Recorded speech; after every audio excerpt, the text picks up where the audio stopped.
Assalamualaikum warahmatullahi wabarakatuh. Selamat datang di channel Kang Selamat. Kali ini Kang Selamat akan membawakan kisah yang berjudul Dendam Arwah Penari, Bulan Hujan dan Perempuan di Sudut Taman. Cerita ini ditulis oleh Henry Setiawan. Dan sebelum kita masuk ke ceritanya, buat kalian yang belum subscribe channel ini, tekan tombol subscribe-nya terlebih dahulu dan tekan tombol notifikasinya agar kalian tidak ketinggalan cerita seram lainnya dari Kang Selamat. Gak usah berlama-lama lagi, langsung saja kita masuk ke ceritanya. Dendam Arwah Penari. Si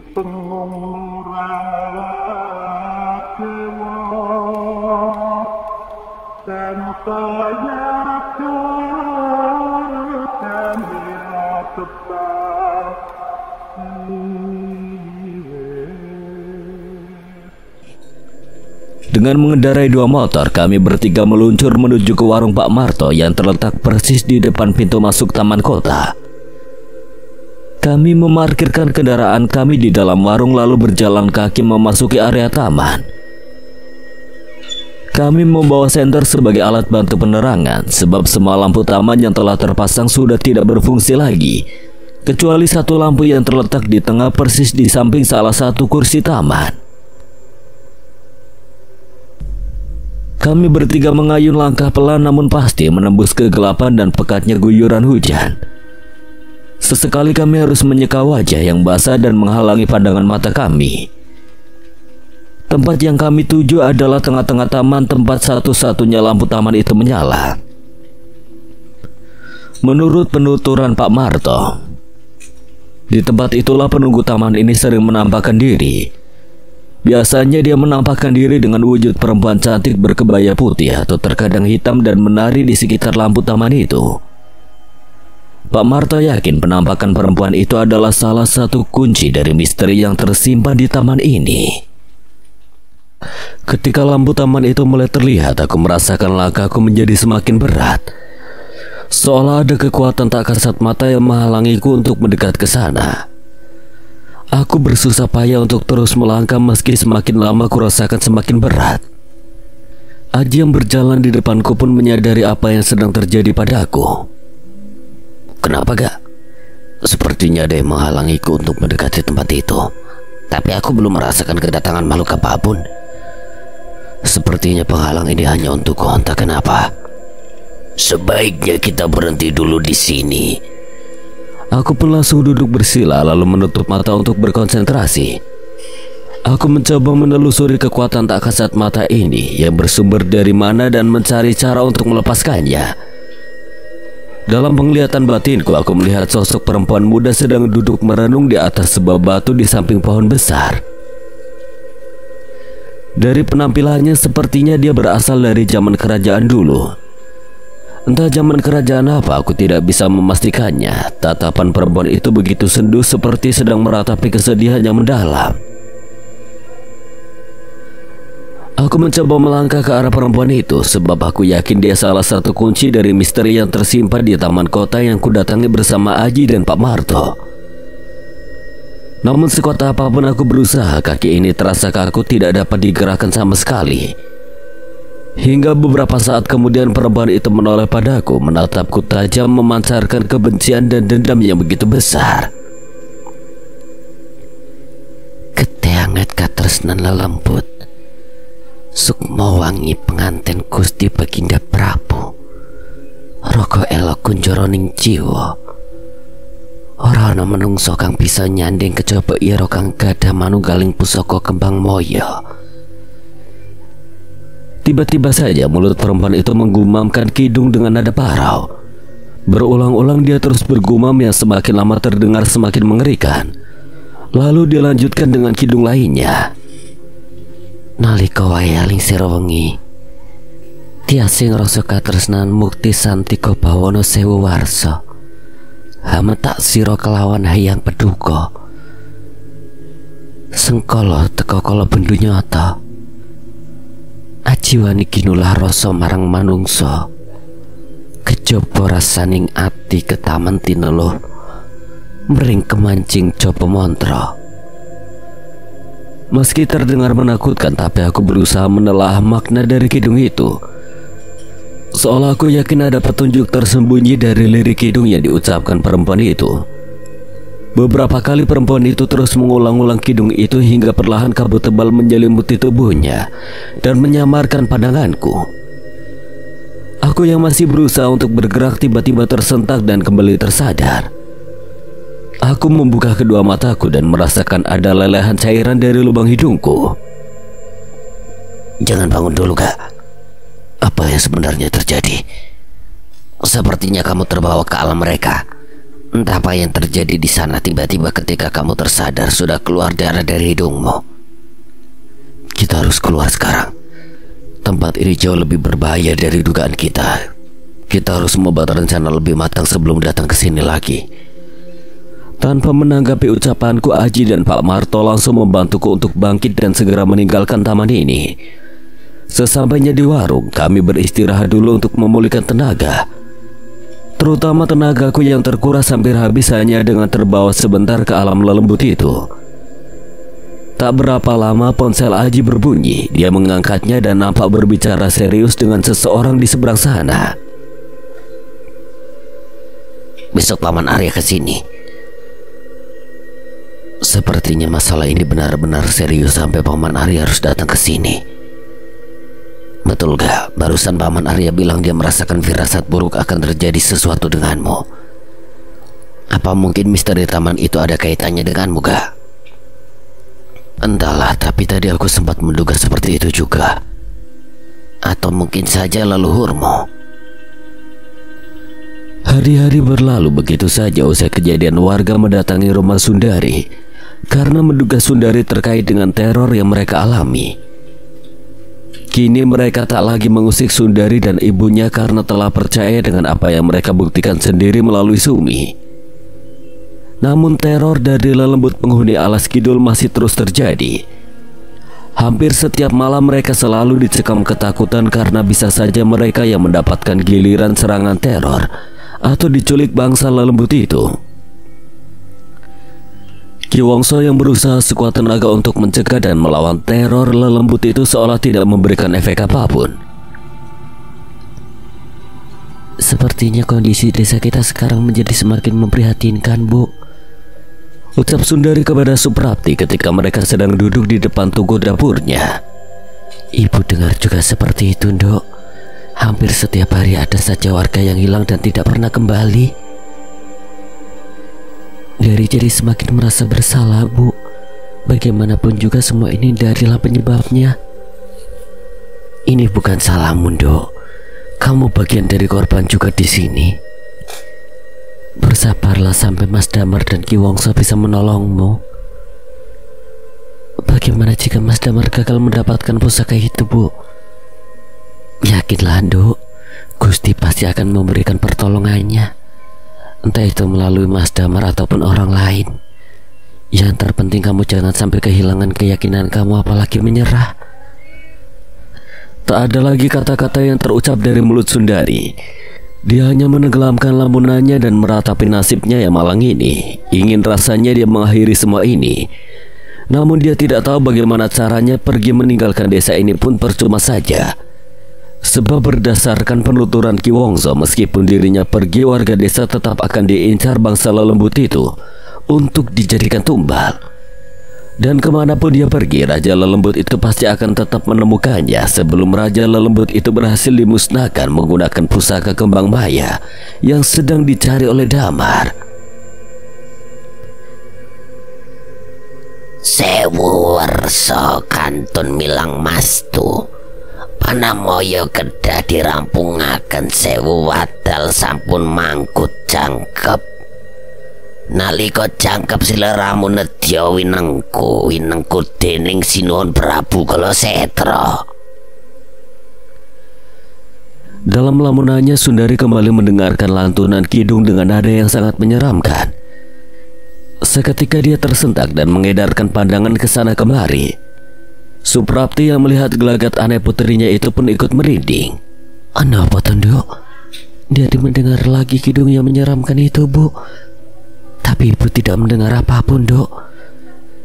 Sundari kembali terdiam seperti sebelum-sebelumnya. Ketika ada suara-suara aneh semacam itu, selalu saja hanya Sundari yang mendengarnya.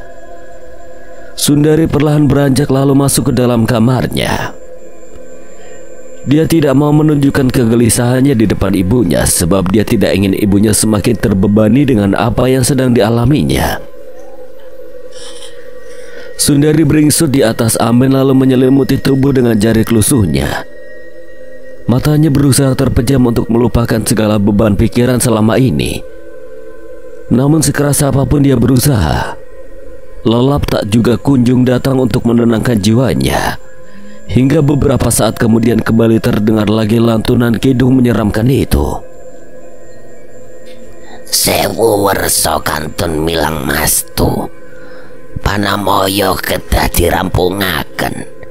Sewu wedal sampun manggut jangkep. Nalika jangkep siliramu nedya winengku dening Sinuwun Prabu Kalasetra. Sedaya manusa padha nedya takluk dumateng Sinuhun. Sedaya janma nedya dadi begondal. Datan ana digdaya kang saguhing lireni nalika Sinuhun sampun nenangi. Lantunan kidung itu terdengar begitu jelas seolah orang yang melantunkannya tepat berada di depan jendela kamarnya. Sundari berusaha mengumpulkan keberaniannya untuk melihat keluar. Dia berpikir jika terus-menerus terkekang dalam rasa takut, maka dia tidak akan pernah bisa terlepas dari teror ini. Perlahan dia membuka kunci jendelanya lalu membukanya lebar. Pandangan matanya berusaha memindai keluar menembus guyuran hujan yang sedikit mengaburkan penglihatan. Di antara legamnya malam ditambah guyuran hujan, samar terlihat sosok manusia berdiri tidak jauh dari hadapannya. Sundari memicingkan mata untuk mempertajam penglihatannya hingga ketika pandangannya semakin jelas.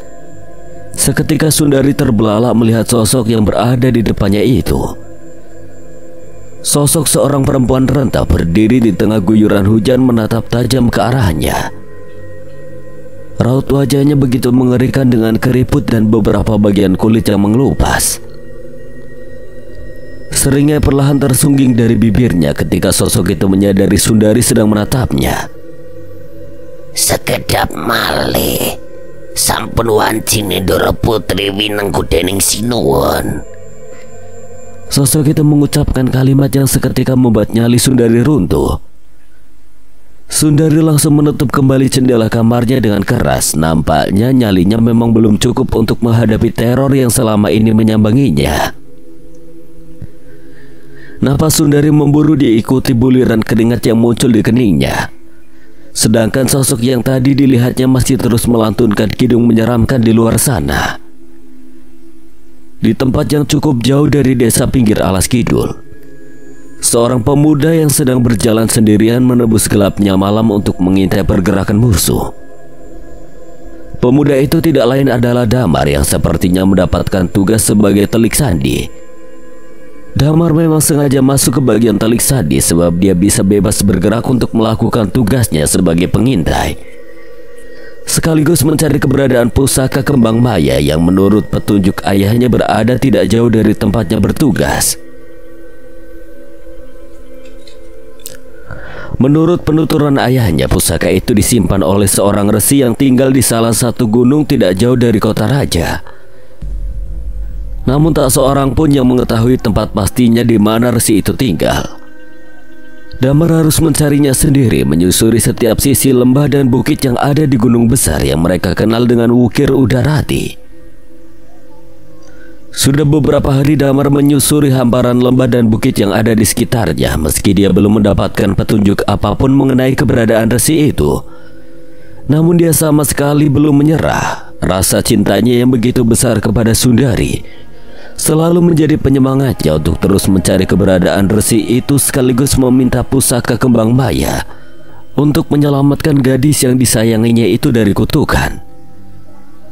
Pemuda gagah dan tampan itu terus mengayun langkah untuk mendapatkan petunjuk atau bahkan keberadaan resi yang dicarinya.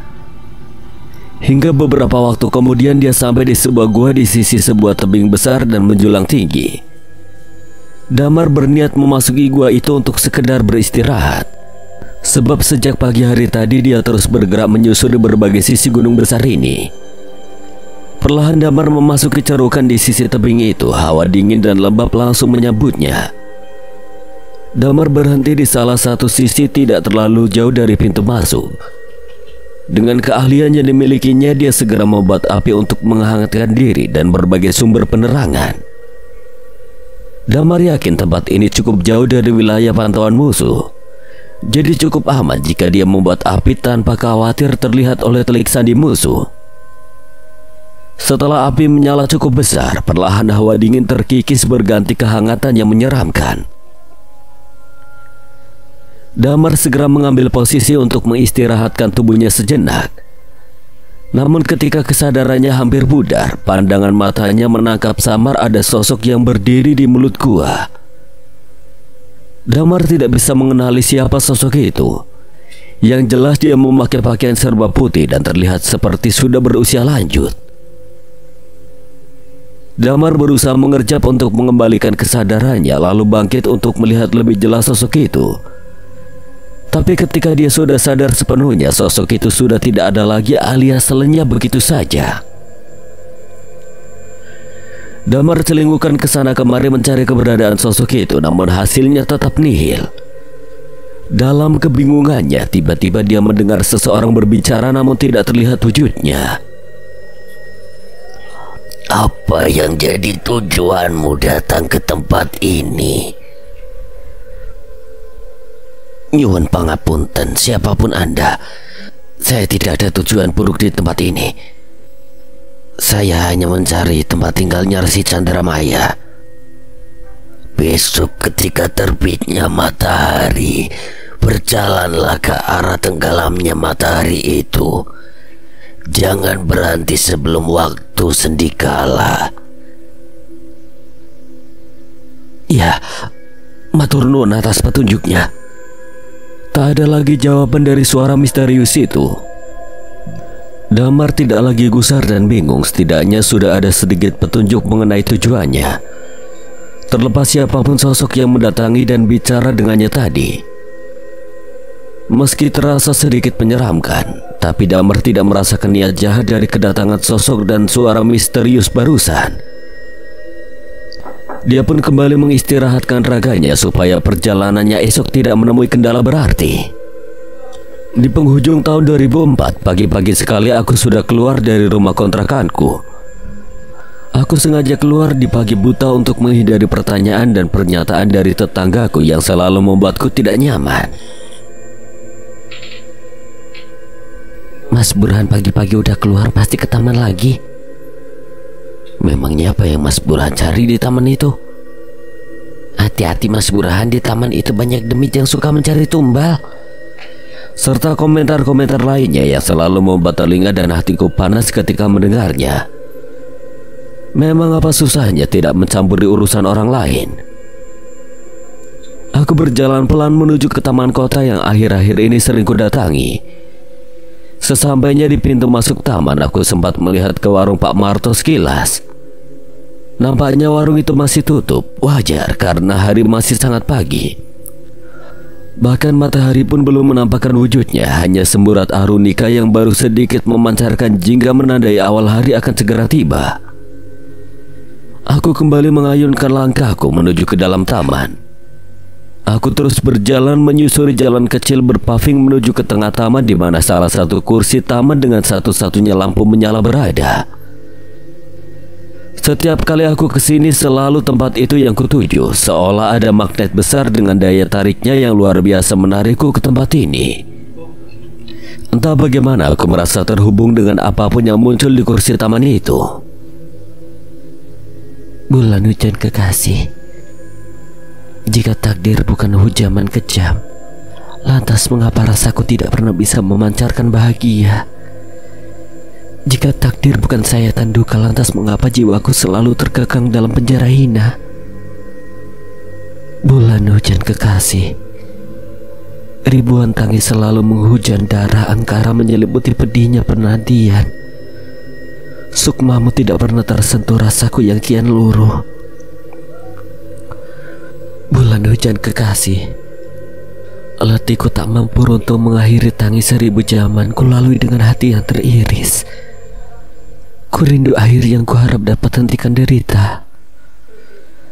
Sayupku dengar sajak yang lirih diucapkan seseorang. Ada kesedihan mendalam yang tersimpan di antara bait-bait sajak itu. Aku menoleh ke sana kemari mencari orang yang mengucapkan sajak itu. Namun sejauh usahaku tidak ada hasil apapun tertuai. Aku kembali duduk merenung di kursi taman itu. Ya, hanya merenung saja, sebab memang tidak ada hal lain yang kulakukan di sini. Hingga tidak terasa waktu telah bergulir menerang tanda pagi telah menjelang sempurna. Aku melirik jam yang tersemat di lengan kiriku. Waktu menunjukkan sudah jam 7:15. Artinya aku harus segera pergi dari sini dan berangkat ke kantor untuk menunaikan kewajibanku. Aku beranjak dari kursi taman ini. Kulangkahkan kaki untuk sekedar keluar dari taman ini. Tapi ketika baru akan melangkah, sekilas sudut mataku melihat seorang perempuan berkebaya putih yang sering kulihat muncul di taman ini melintas. Ku coba mengedarkan pandangan untuk mencari keberadaannya, namun tidak juga kutemui eksistensinya. Aku tidak lagi memperdulikan sebab kewajibanku masuk kerja kali ini harus lebih kuutamakan. Karena sudah beberapa kali aku mendapatkan teguran dari atasan akibat terlalu sering terlambat. Sampai di pintu taman, kulihat warung kecil di seberang sana sudah mulai buka. Terlihat 2 anak muda duduk di depannya sedang menikmati kopi yang kurasa sungguh sedap dinikmati di pagi hari seperti ini. Ingin rasanya aku mampir ke sana untuk ikut bergabung melakukan ritual pagi yang menyenangkan itu. Namun lagi-lagi harus kuurungkan niatku sebab teringat akan teguran dari atasanku. Kulangkahkan lagi kakiku meninggalkan taman itu untuk menuju ke halte bis yang letaknya tidak jauh dari situ. Tapi ketika aku melewati warung itu, salah satu dari anak muda itu memanggilku. Mas Burhan ya? Mampir dulu sini mas. Kutolehkan kepalaku ke arah sumber suara itu. Aku tidak mengenali pemuda itu, tapi dia mengenalku. Sebetulnya siapa dia? Apa salah satu tetangga kontrakanku juga? Tapi sejauh ingatanku aku belum pernah bertemu dengan mereka. Bahkan pemilik warung ini pun tidak begitu mengenalnya. Maaf, siapa ya? Mereka lantas menyodorkan tangannya untuk memperkenalkan diri. Yang satu bernama Arga dan satu lagi bernama Aji. Mereka mengaku tahu namaku dari kejadian beberapa waktu lalu ketika aku pingsan di dalam taman. Mampir dulu sini mas, ngopi dulu sambil ngobrol. Terima kasih. Tapi maaf, saya sedang terburu-buru harus segera berangkat kerja. Oh baiklah mas. Tapi kalau tidak keberatan nanti sepulang kerja mampir lagi ke sini ya mas. Ada hal penting yang mau saya tanyakan. Tentang apa? Tentang taman itu mas. Saya tidak berani janji karena saya belum tahu sebanyak apa pekerjaan saya nanti. Tapi akan saya usahakan untuk mampir lagi ke sini nanti sepulang kerja. Entah kenapa aku bisa menjawab seperti itu, padahal biasanya aku abai dengan orang yang ingin membicarakan tentang taman itu. Mungkin tidak ada salahnya aku nanti menemui kembali kedua pemuda itu. Kemuning fajar mulai menampakkan semburatnya. Cericit burung liar yang melantunkan simfoni merdu menyambut kehangatannya menyertai terbitnya sang dinakara. Hari telah berganti, memangkas jarak harapan pada asa untuk meraihnya. Damar yang semalaman terlelap dengan tenang di dalam sebuah gua mulai menggeliat mengumpulkan satu persatu kesadarannya yang masih tercecer dalam buaian mimpi. Perlahan kedua matanya terbuka lalu mengerja beberapa kali. Pandangannya memindai sekitarnya, terlihat tumpukan arang dan abu bekas perapian semalam masih menghembuskan sedikit asap. Tatapannya lalu beralih ke mulut gua. Dia teringat kejadian semalam akan datangnya sosok berbaju putih dan memberikan petunjuk mengenai keberadaan resi yang dicarinya. Apa semalam resi itu sendiri yang mendatangiku ya? Sebaiknya aku ikuti saja petunjuknya. Tanpa menunda lebih lama lagi, Damar langsung mengemasi barang bawaannya, mematikan sisa perapian dan segera meninggalkan gua itu menuju arah yang ditunjukkan sosok semalam. Damar berjalan pelan menuju mulut gua lalu mengamati sekitarnya. Dia melihat ke arah matahari terbit. Sesuai petunjuk dari sosok semalam, dia harus berjalan dari arah matahari terbit menuju ke arah matahari tenggelam. Tidak ada petunjuk berapa lama dia nantinya harus berjalan dan seberapa jauh jaraknya. Jadi dia berniat akan terus berjalan sampai mendapatkan petunjuk berikutnya. Belantara rimbun di salah satu punggung ukir Udarati menyambut awal perjalanannya. Tidak ada jalan setapak yang ditemuinya di sini, artinya hutan ini belum pernah dijamah manusia. Nampaknya perjalananku kali ini akan lebih berat. Namun hal itu sama sekali tidak menyurutkan semangatnya. Damar terus menyibak belukar yang menghalangi langkahnya untuk dapat menemukan keberadaan Resi Chandramaya. Hingga semakin jauh dia memasuki belantara itu, pendengarannya menangkap suara mengeram tak jauh darinya. Damar berhenti lalu memasang gestur waspada. Beberapa kali suara geraman itu kembali terdengar membuat siapapun yang mendengarnya pasti langsung runtuh nyalinya. Dengan gerakan yang cukup gesit, Damar memanjat sebuah pohon besar supaya bisa mengamati dengan jangkauan lebih luas. Dari atas pohon dia bisa melihat seekor harimau sedang berjalan mengendap-endap menembus rimbunnya semak. Sepertinya makhluk buas itu sedang mengintai mangsanya. Perlahan Damar mengambil busur yang tersemat di punggungnya. Sebuah anak panah pun telah digenggamnya dengan erat. Dengan penuh konsentrasi, Damar membidik ke arah harimau itu. Dia tidak langsung melesatkan anak panahnya, namun hanya membidik dan mengamati pergerakan harimau itu. Tak lama berselang, harimau itu bergerak cepat lalu melompat dan menerkam seekor rusa yang sedang mengunyah dedaunan di balik semak. Dalam sekali serang, rusa itu langsung binasa oleh cakar dan taring harimau itu. Damar mengendurkan tarikan tali busurnya lalu menyimpan kembali anak panahnya.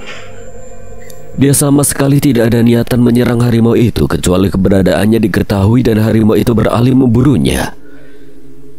Sambil melihat harimau itu menikmati buruannya, Damar berpikir keras untuk melanjutkan perjalanannya. Jika dia tetap pada jalurnya semula, artinya dia harus melintasi wilayah kekuasaan harimau itu. Tidak menutup kemungkinan kawanannya berada tidak jauh dari situ. Tanpa membuang waktu lebih lama, Damar memutuskan mengambil jalan memutar menjauhi tempat harimau itu berada. Dia tidak mau mengambil resiko lebih besar, sebab bagaimanapun juga makhluk buas itu penguasa hutan ini. Nampaknya keputusan Damar cukup tepat. Dengan mengambil jalan memutar, dia tidak menemui hambatan berarti. Hingga waktu tengah hari dia mulai keluar dari hutan dan memasuki area padang rumput. Di kejauhan nampak semburat cahaya kebiruan seperti sebuah danau yang akhirnya memantulkan terpaan sinar matahari. Damar segera mengayun langkah menuju ke danau itu. Persediaan air yang dibawanya di dalam bumbung sudah tandas. Maka dia berniat mengisinya kembali dengan air dari danau itu. Sesampainya di tepi danau yang ternyata tidak terlalu luas ini, Damar langsung mengisi bumbung-bumbungnya lalu menegaknya untuk membasahi kerongkongannya yang telah kering kerontang. Kemudian kembali mengisinya hingga penuh dan menyandangnya kembali di pinggangnya. Tak lupa dia membasuh mukanya supaya terasa lebih segar di tengah teriknya siang ini. Di tengah aktivitasnya Damar membasuh muka, sayu pendengarannya menangkap suara seorang perempuan menyapanya. Pemuda tampan datang tanpa permisi. Damar langsung tersentak lalu mencari sumber suara dengan nadanya yang sangat merdu itu. Kepalanya menengok ke sana kemari hingga akhirnya tatapannya terhenti pada sosok perempuan yang sedang berdiri anggun di seberang danau. Dari tempatnya yang cukup jauh itu dia bisa berbicara seolah sedang berada di hadapannya. Nampaknya dia bukan perempuan sembarangan, atau justru bukan manusia. Mengingat tempat ini cukup jauh dari pemukiman penduduk, Damar masih terpaku menatap sosok perempuan itu. Dia tak sanggup berkata apapun, bahkan menggerakkan tubuhnya pun tidak mampu. Perlahan kabut putih datang memenuhi tempat ini. Hawa dingin pun mulai menusuk permukaan kulit. Matahari yang sebelumnya terik kini tidak terlihat lagi. Tertutup gumpalan mendung menggelayut. Perlahan kaki Damar bergerak, namun bukan atas kemauannya sendiri. Sekuat tenaga Damar berusaha menahan, tapi nampaknya dia kehilangan kontrol atas tubuhnya sendiri. Dia berjalan menyusuri tepian danau, memutar menuju ke arah perempuan yang masih berdiri diam sambil menatapnya tajam. Hingga langkahnya terhenti dengan sendirinya ketika dia telah sampai tepat di hadapan perempuan itu. Apa yang jadi tujuanmu sampai di tempat ini dan lancang menginjak-injak tempat yang suci ini? Ucap perempuan itu dengan bahasa yang sangat sopan namun mengandung nada ancaman.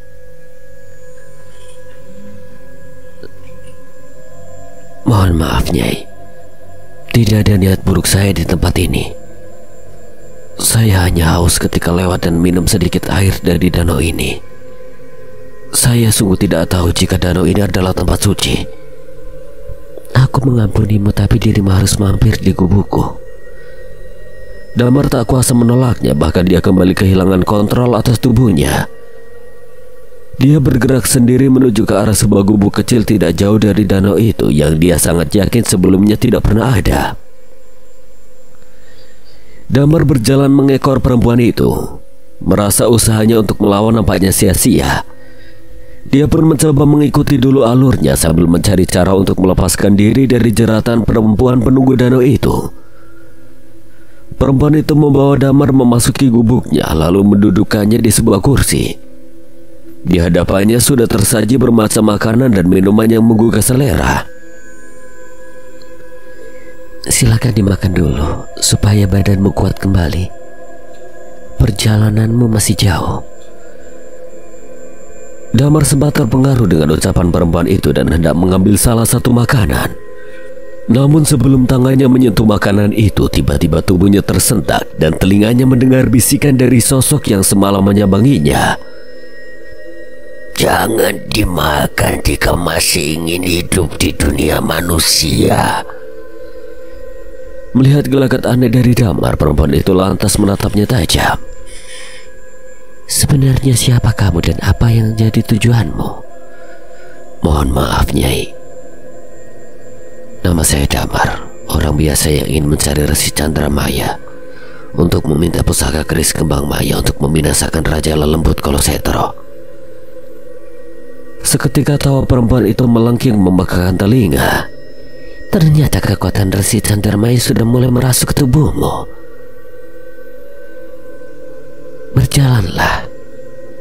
Berjalanlah, Le. Kamu sudah mendapatkan restu dari Sinuwun Resi. Bunuhlah Kolosetro karena alam ini akan hancur jika Kolosetro berkuasa. Ucapnya lalu diikuti dengan jentikan jarinya yang seketika menciptakan kilatan sinar putih menyilaukan. Damar seketika menutup kedua matanya karena sinar itu sangat menyilaukan. Beberapa saat kemudian dia merasakan sinar itu meredup lalu menghilang. Perlahan Damar membuka mata dan mendapati dirinya masih berdiri mematung di tempatnya semula mengambil air. Terik terpaan sinar matahari kembali dirasakan membakar kulitnya. Damar bergegas pergi dari tempat itu untuk melanjutkan perjalanannya. Ketika matahari mulai condong ke arah peraduannya, Damar kembali harus memasuki hutan belantara. Dengan menajamkan intuisinya, dia menembus rapatnya barisan pepohonan dengan dedaunannya yang rimbun. Beberapa kali dia sempat kebingungan untuk berorientasi sebab sinar matahari sering terhalang rapatnya hutan ini. Namun dengan berbekal pengalamannya sebagai telik sandi dan insting yang kuat, Damar mampu terus bergerak sesuai arah yang ditunjukkan sosok semalam. Hari telah menjelang senja ketika dia berhasil keluar dari himpitan belantara itu. Semburat jingga yang mengintip di ujung cakrawala menyambut langkahnya yang tidak pernah kehilangan asa sejak awal memulai perjalanannya. Damar memindai sekitarnya mencari petunjuk mengenai keberadaan Resi Chandramaya. Namun sejauh matanya menelisik, Tak satu pun petunjuk berarti didapatkannya. Pendengarannya menangkap suara aliran sungai yang nampaknya mengalir cukup deras. Damar lantas kembali melangkah menuju ngara yang membentang di hadapannya. Ketika sampai di bibir jurang, dia mengamati ke bawah dan melihat sebuah air terjun yang cukup deras dengan kolam besar di bawahnya. Dalam keremangan cahaya senja yang semakin meredup, dia melihat setitik cahaya tak jauh dari kolam besar itu yang nampaknya sebuah obor menyala.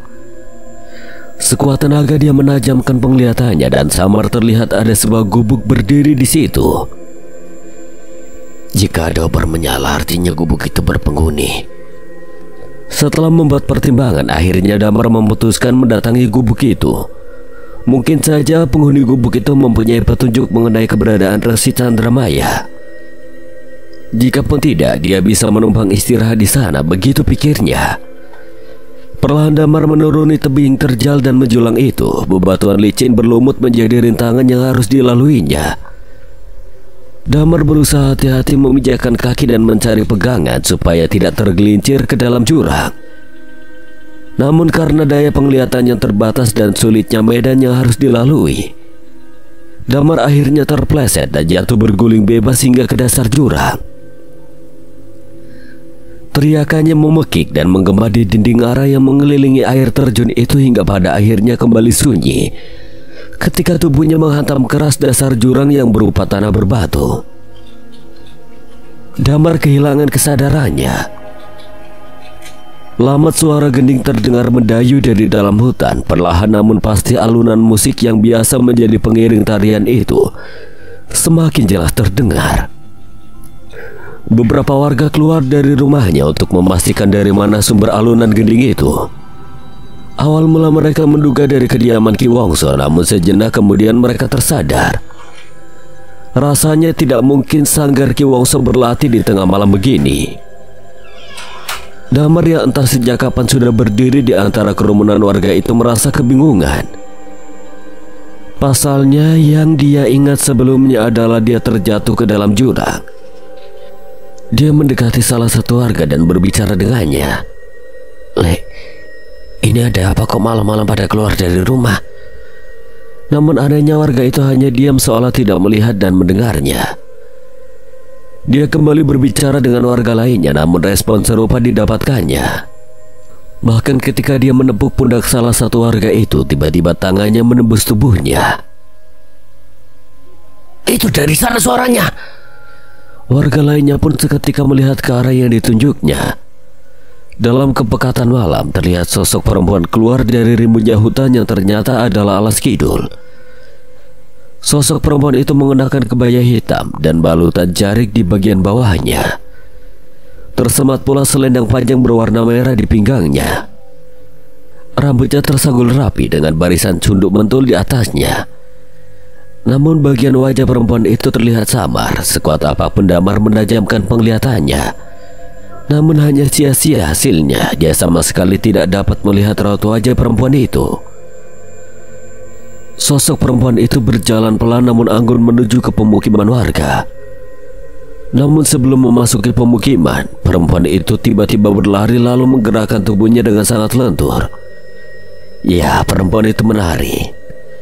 Dari gerakan yang ditunjukkannya, Damar dapat mengenali tarian itu. Perempuan itu membawakan tarian Mayang Rontek dipadukan dengan gerakan Mojo Putri. Gerakan tari yang dikuasai oleh kekasihnya Sundari. Namun hal yang tidak dipahami oleh Damar adalah kenapa kedua gerakan tari itu dipadukan. Padahal sepatutnya mereka berdiri sendiri-sendiri. Ada sesuatu yang janggal di sini. Warga yang berkerumun itu terlihat terkesima dengan gerakan tari sosok perempuan itu. Namun tanpa mereka sadari, perlahan sukma mereka tertarik keluar dari tubuhnya dan terbawa alunan gending pengiring tarian itu menuju ke dalam Alas Kidul. Damar berusaha bergerak untuk menghentikan kejadian ini, namun tubuhnya terasa kaku. Dia tidak dapat berbuat apapun kecuali hanya melihat kejadian demi kejadian yang mengerikan di depan matanya. Usai sukma seluruh warga itu keluar dari tubuh masing-masing, perempuan penari itu menghentikan tariannya dan berjalan pelan menuju ke kerumunan warga yang masih berdiri mematung tanpa sukma. Dengan gerakan mantap dia mencabut sebilah golok yang ternyata sejak tadi sudah terselip di belakang kenditnya. Satu persatu leher warga itu ditebas hingga kepalanya putus dan menggelinding ke segala arah. Damar terhenyak melihat kebengisan itu. Matanya nanar melihat tubuh tanpa kepala bergelimpangan di hadapannya. Munceratan darah di mana-mana membuat suasana semakin mengerikan. Usai seluruh warga dibantai dengan kejam, perempuan itu lantas berdiri mematung dan melihat ke arah Damar. Meski tanpa raut wajah, namun Damar dapat merasakan bahwa perempuan itu menatapnya dan menyunggingkan senyum kepadanya. Lalu perlahan pandangan Damar memudar, samar lalu gelap begitu saja. Aroma wangi rempah menguar menelusup penciuman membuat kesadaran Damar perlahan kembali. Kelopak matanya bergerak-gerak lalu terbuka. Beberapa kali dia mengerjap untuk mendapatkan fokus penglihatannya. Rasa bingung seketika menyambangi ketika dia mendapati dirinya terbaring di sebuah ruangan. Nampaknya semua kejadian tadi hanyalah mimpi, namun Damar merasakan kejadian di mimpi itu begitu nyata. Di tengah kebingungannya, tiba-tiba terdengar suara seseorang yang seketika membuyarkan lamunannya. Tidak usah terburu-buru, bangun, Le. Damar menoleh ke arah sumber suara itu. Terlihat seorang lelaki yang sudah sangat berumur duduk bersila tak jauh darinya. Kedua matanya tertutup rapat. Tidak ada gerakan sama sekali dari tubuhnya, seolah dia sedang bermeditasi. Jangan khawatir, Le. Perjalananmu sudah sampai di tujuannya. Kembali terdengar suara itu, namun tidak ada pergerakan sama sekali dari mulut lelaki tua itu. Seolah bukan dia yang sedang berbicara. Damar berusaha bangkit mendekati tempat lelaki tua itu duduk, namun belum sampai kakinya sempurna menopang tubuhnya. Kedua mata lelaki tua itu tiba-tiba terbuka, seolah senyum pun tersungging dari bibirnya. Aku sudah tahu tujuanmu datang kemari, Le. Yang kamu cari ada di hadapanmu. Nyuwun pangapunten. Apakah Anda Resi Chandramaya? Iya, aku wong sing mau goleki, Le. Mendengar ucapan laki-laki tua itu yang ternyata Resi Chandramaya yang dicarinya, Damar seketika berusaha bangkit untuk memberikan penghormatan. Namun rasa perih tiba-tiba merajam. Dia menelisik ke seluruh tubuhnya yang ternyata penuh dengan luka. Damar meringis menahan sakit melihat Damar yang sedang menahan rasa sakit. Resi Chandramaya pun perlahan bangkit dan membantu membaringkan kembali tubuh Damar.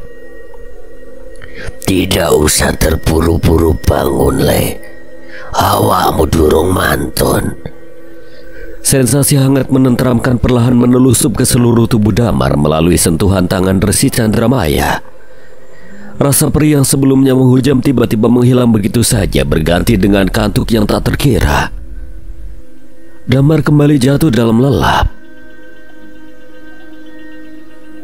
Lega mengiringi malam sunyi yang kembali datang bersama rintik hujan. Seorang pria parubaya sedang duduk bersila di sebuah ruangan yang tertutup rapat. Kedua matanya terpejam, tak ada pergerakan apapun dari tubuhnya, sedangkan mulutnya terus berkecamuk berhafal mantra dengan bahasa kuno. Asap kemenyan terus membumbung mengeluarkan aroma menusuk penuh hawa mistis, menarik perhatian bangsa lelembut untuk datang meminta persembahan dengan tawaran duniawi yang sulit ditolak oleh jiwa yang serakah. Tumbal untuk kebangkitanku sudah hampir lengkap, Lingga. Suara tanpa rupa menelusup ke pendengaran lelaki parubaya bernama Lingga itu.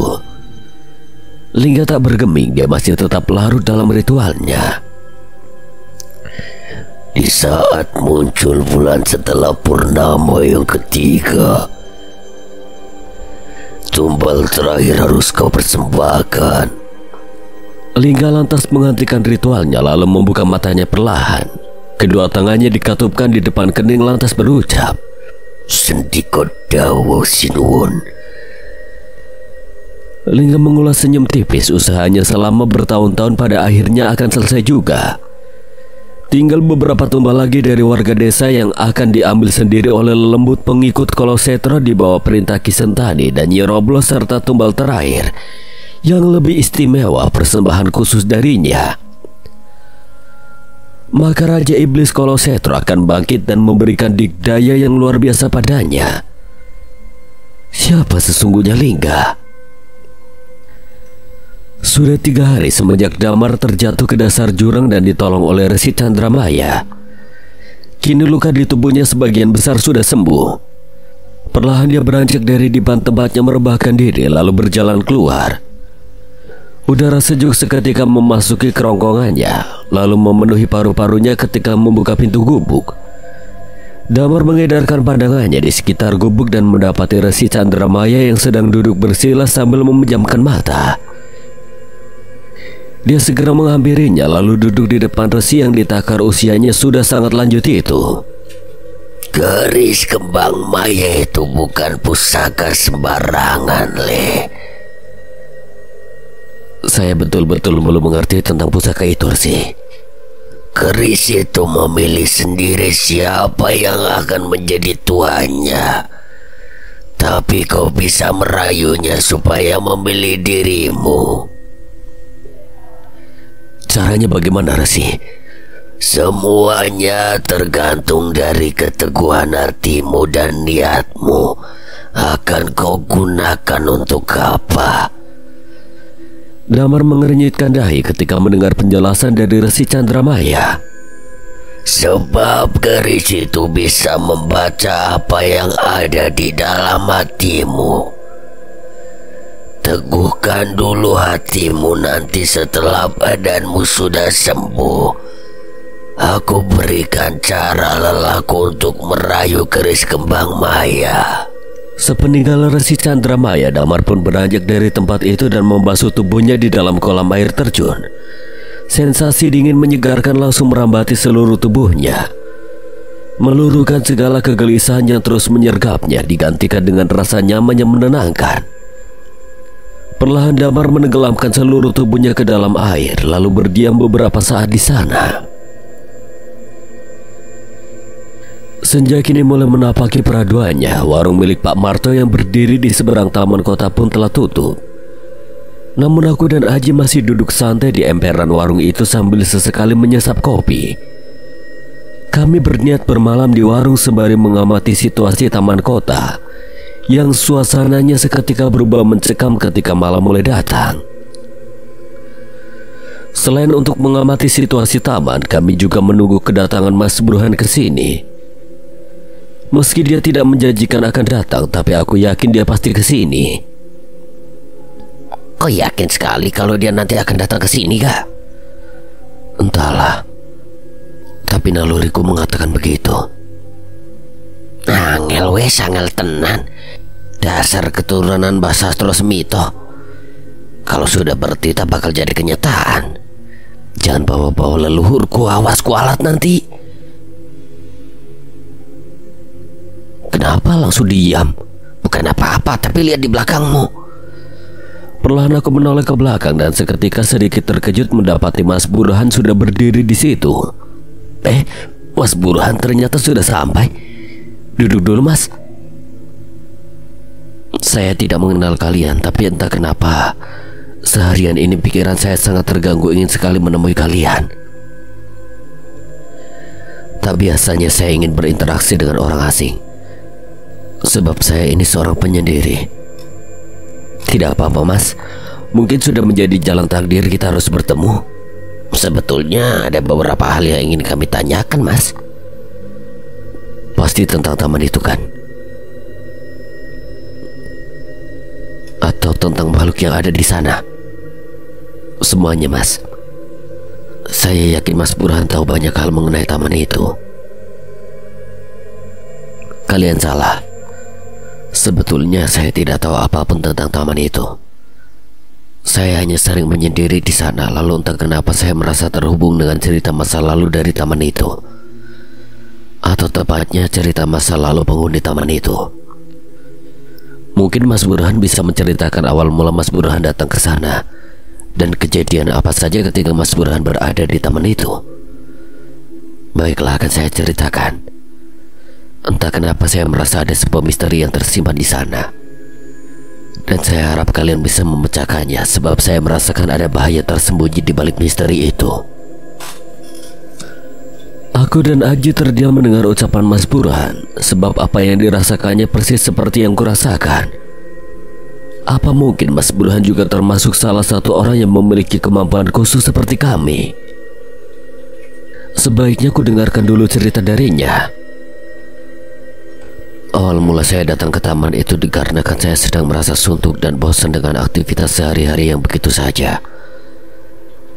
Saya mencari tempat yang sepi dan tenang untuk menyendiri, sekedar untuk bersantai tanpa adanya gangguan dari siapapun. Sekali dua kali saya ke sana tidak ada hal aneh. Paling hanya suasana yang sedikit mencekam saja. Untuk hal itu saya anggap wajar karena memang taman itu jarang dikunjungi orang. Hingga satu hari ketika saya kembali ke sana, saya dikagetkan dengan munculnya seorang perempuan yang duduk di kursi taman. Perempuan itu memakai baju tradisional seperti dari zaman kerajaan dulu. Entah bagaimana saya merasa seperti sangat mengenal perempuan itu. Kalimat Mas Burhan terhenti sejenak ketika Aji menaruh cangkir kopi di hadapannya. "Diminum dulu, Mas." "Terima kasih." Bahkan saya bisa mengucapkan puisi yang sama persis seperti puisi yang diucapkannya. Sejak saat itu, saya merasa seperti terhubung dengan sosok perempuan itu. Bahkan tiap kali saya melihat perempuan itu menari, rasanya seperti kehilangan kesadaran, lalu terbawa ke masa lalu di zaman kerajaan, di mana terjadi sebuah peperangan di antara kerajaan. Satu lagi, saya mengetahui nama sosok perempuan itu. Dia bernama Sundari. Aku terengah-engah mendengar cerita Mas Burhan. Mungkinkah Mas Burhan adalah reinkarnasi dari seseorang di masa lalu yang dikenal oleh roh perempuan penghuni taman kota itu? Mungkin aku harus bertanya satu hal untuk memastikannya. Maaf, Mas, apakah sosok perempuan itu menyebut Mas Burhan dengan nama tertentu? Dia menyebutku Damar. Baiklah, Mas, saya rasa untuk sementara cukup yang perlu saya tanyakan. Jika suatu saat ada hal lain yang perlu Mas Burhan sampaikan, Mas Burhan bisa mencari saya di warung ini. Obrolan mengenai misteri taman kota kami sudahi sampai di sini. Selanjutnya kami hanya berbincang santai untuk saling mengenal satu sama lain. Dan sifat Aji yang sedikit kocak serta usil cukup berhasil membuat Mas Burhan merasa nyaman bicara dengan kami. Hingga malam sedikit larut, Mas Burhan berpamitan untuk pulang. Dia tidak berniat untuk masuk ke dalam taman malam ini. Menurut penuturannya, dia hanya masuk ke taman jika merasa ada sebuah panggilan untuk datang ke sana. Sepeninggal Mas Burhan, aku dan Aji tetap terjaga di emperan warung untuk mengamati situasi taman. Tidak ada kejadian aneh semalam ini. Hanya sekali aku merasakan kehadiran sosok berdiri di dekat pintu masuk taman menatap kami tajam. Hanya beberapa menit saja hal itu terjadi. Sosok itu lenyap begitu saja ditelan kegelapan. Bulan hujan kekasih, ragumu merajam nestapa zaman. Ribuan masa yang sirna kau lipat pedih. Ragaku telah lama musnah terbakar angkara, namun rasaku abadi menanti janji. Bulan hujan kekasih, bara amarah jiwaku tak kuasa padam, terpupuk dendam hujan pilu. Sebab hanya jiwamu yang sanggup redam bersama sukma sang kembang maya. Bulan hujan kekasih, ukiran janji yang terlanjur lekat sempurna telah sampai di ujung pengharapan. Kuharap segera kau laku tunai sebelum sang pemangku angkara kembali kuasa, sebab hanya nestapa yang akan tersisa. Bulan hujan kekasih, Lingkar takdir tidak akan bisa kucampak. Kutunggu di ujung gerbang dimensi.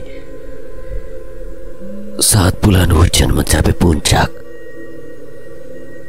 seketika aku terbangun dari tidurku yang tak urung lelap. Sajak yang terucap berulang-ulang itu menyambangiku di dalam mimpi, bahkan masih terus terngiang hingga saat ini. Aku merasakan seperti ada bahaya besar yang terjadi dan hanya aku yang mampu menghentikannya. Tapi bagaimana caranya? Bahkan aku sama sekali tidak mengerti tentang hal gaib. Mungkin aku harus segera menemui Arga dan Aji, dua pemuda yang kutemui di warung sebelah taman kota semalam. Sebaiknya aku segera mandi dan bersiap. Aku yakin mereka berdua masih ada di warung itu. Tidak ada salahnya aku menemui mereka terlebih dahulu sebelum berangkat kerja nanti. Usai memastikan penampilanku pantas untuk aktivitasku sehari-hari, aku segera keluar dari kamar kontrakanku dan melangkah menuju taman kota. Pagi ini masih cukup dini, kebanyakan orang masih urung keluar dari ruang peraduannya masing-masing. Artinya aku tidak perlu menjawab pertanyaan usang yang selalu saja terlontar menggangguku hampir setiap hari. Letak tempat tinggalku yang hanya beberapa ratus meter dari taman itu membuat waktu tempuh tak terlalu lama untuk sampai di sana. Ku ayun langkah lebih cepat, tepatnya berlari kecil untuk memangkas waktu. Beberapa menit berselang akhirnya aku sampai juga di warung kecil seberang taman kota. Terlihat pintu warung tertutup rapat, namun tidak ada gembok tersemat. Artinya mereka berdua berada di dalam, aku sungguh yakin. Kuberanikan diri mengetuk pintu warung itu sedikit keras, berharap mereka terjaga lalu membukanya. Harap yang kutumpah terbayar sudah. Perlahan pintu berderi tanda seseorang membukanya dari dalam. Usai terbuka sempurna, nampak wajah kusut pemilik nama Arga menyambul di sana. Sepertinya dia baru terlelap sebentar. Aku sedikit merasa iba. Namun apa daya, aku harus segera menceritakan mimpiku barusan, yang kurasa bagian dari petunjuk misteri taman yang ada di balik punggungku ini. Mas Burhan, pagi sekali sudah sampai di sini. Maaf kalau saya mengganggu istirahat sampean, tapi ada hal yang sangat penting yang harus segera saya sampaikan. Tidak apa mas, silakan duduk. Saya bangunkan Aji dulu biar dia membuat kopi. Ucapnya lalu segera kembali masuk membuatku kehilangan kesempatan mencegah. Tak berapa lama dia kembali keluar. Wajahnya kini terlihat sedikit lebih segar meski guratan letih tetap tergores jelas. Ada hal penting apa sampai jenengan harus ke sini pagi-pagi sekali mas? Sekali lagi maafkan saya. Tadi ketika saya sedang tidur, saya bermimpi didatangi roh perempuan penunggu taman itu. Apakah roh perempuan itu mengatakan sesuatu atau memberikan petunjuk mas? Dia bersajak, barisan puisi diucapkannya berulang-ulang, sampai saya hafal setiap katanya. Saya yakin barisan puisi itu menyimpan satu petunjuk.